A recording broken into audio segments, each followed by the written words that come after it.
At Windsor Castle today, both the Queen and the Duke of Edinburgh received coronavirus vaccinations from one of their own doctors.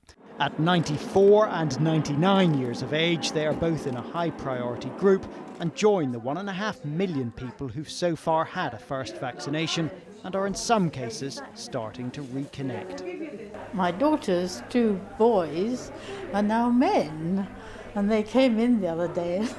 I didn't recognise them. How old are they? They're 14. But mass vaccination centres like this one in Bristol can't be opened quickly enough.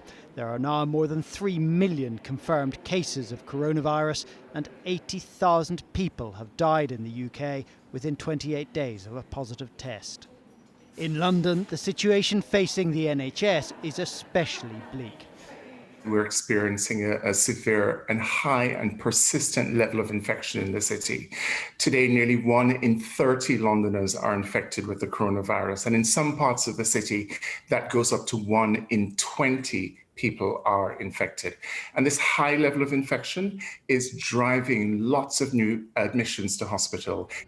Government sources do now expect the police to start taking a stronger line, moving more quickly from engagement to enforcement. And 12 people were arrested for breaching coronavirus regulations at an anti-lockdown protest in South London today. But scientific advisors are concerned that the current English lockdown isn't tight enough. We have a much wider definition of who is an essential or a key worker, which is incredibly broad.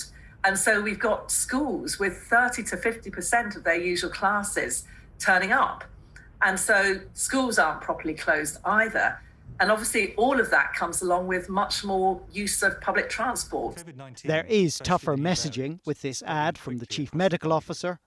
This puts many people at risk of serious disease and is placing a lot of pressure on our NHS.